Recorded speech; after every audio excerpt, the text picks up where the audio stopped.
Dear friends, let me show you how to move any objects in the AutoCAD. Let's say we want to move these objects here in this empty position. So to do that, write move command M.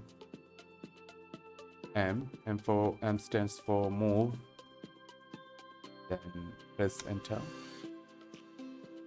And now it's saying that select objects. I want to move this one, so I have selected these objects and then press enter and select your base point, the center point, and move here.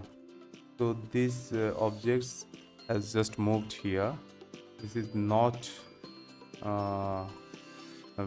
present in the previous position anymore.